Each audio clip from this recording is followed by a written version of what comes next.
what psychology did for me was make me see patterns. So what psychology did was make me realize there's meaning behind things. There are motivations, meanings, symbols behind things that give life meaning, that are covered up or hidden. And once you understand them, you're in a more powerful position to understand what's going on around you. So I think in my paintings, it's very important for me to include meaning. And I'm currently working on incorporating more symbolism into the painting so that it's not just something attractive, it's something meaningful as well. I also think a lot of if I ever struggle with a painting, it's usually between how dark or light to make it. And I think, without getting too psychological, there's a fight between the dark and the light. There's a debate between the past that was unhappy and the future that might be happy, and whether to be pessimistic or whether to be optimistic. And that comes across in a painting, a moment in the painting, deciding, should I go darker or lighter with the painting? And maybe it reflects this idea of, is life hard and should one be cynical, or is life good and should one be optimistic? And probably it's both.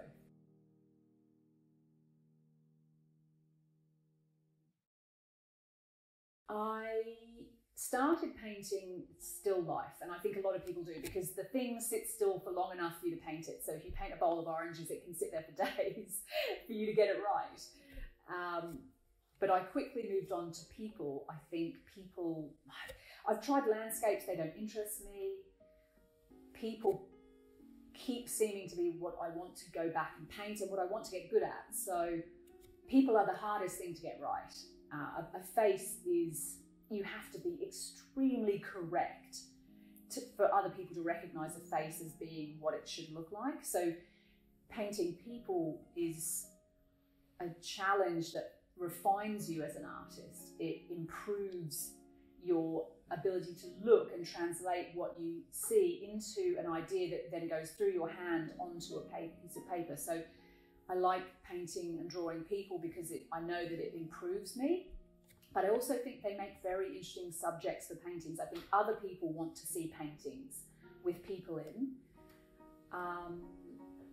Also, I've been working on abstract painting, and at the moment, in the future, what I want to do is combine both. I want to combine what abstraction does with figuration and see what I can create by doing both.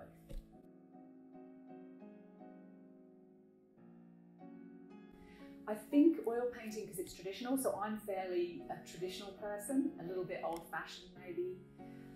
So I like oil painting because it comes from that genre. I like oil painting because it gives you time. Anyone who's painted certainly with watercolors and acrylics, there's a very short amount of time to get it right. With oil painting, you've got days and weeks to mess around with something and experiment. I like the glossiness and the depth you can get with oil paint. And I think other people sort of respect oil painting a lot in comparison to other mediums.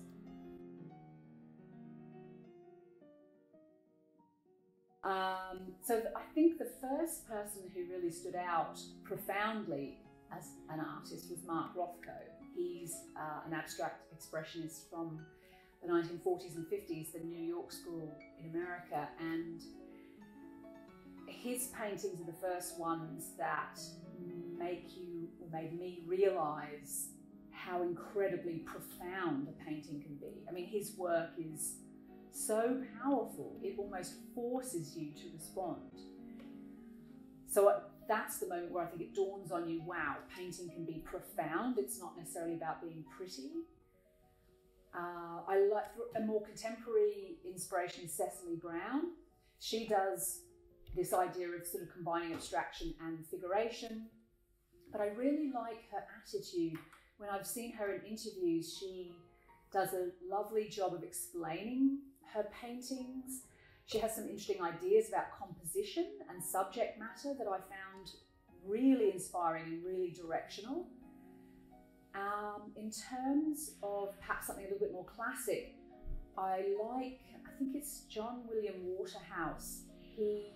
He's a pre-Raphaelite painter, and his compositions are incredible, so complicated and sophisticated. His colour palettes are beautiful, sophisticated as well, and for the era, I think he does a very sensitive job of depicting women, because in art history, women in history in general, of course, women are very objectified.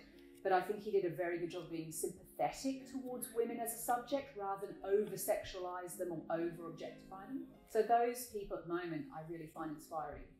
I admire Philip Guston, who similarly had a hard childhood and he struggled to cope with that. He went straight though from his childhood into painting. So he managed somehow to keep going into art, even though he had an abusive childhood, although he did spend a lot of time coping with it by drinking a lot and struggling in his relationships. But the work in his middle career, his abstracts in his middle career are beautiful, and his ability to have had that childhood and keep going anyway is impressive. I admire. I also admire Charles Bukowski. He's not a painter, he's a poet, and he had a horrible, horrible childhood, very abused, and like me, he actually struggled even to get going. So for a long time he worked in menial jobs. He tried to write poetry, stopped for long periods of time, drank heavily. I'm not implying that I do, but he drank heavily because that was a thing guys did back then to cope with being abused and having a hard life. And he had a really hard life, definitely an alcoholic, and terrible health problems as a consequence of coping with that, but eventually got back to writing poetry and wrote incredible poetry, which for many years was still actually rejected. So he managed to get going with it, but couldn't get recognition for a long time. And I think it was in his 50s before anyone recognised it, which is so devastating to know what you're meant to do and not get any response from the world till so late in life. It's such a tragedy. But he wrote amazing poems and was eventually picked up by magazines and wrote several books and was eventually lauded as an incredible poet, which he was. So, you know, I admire him because he persisted. He kept going even though he was crippled emotionally from his childhood and eventually found recognition. So I admire him for doing that.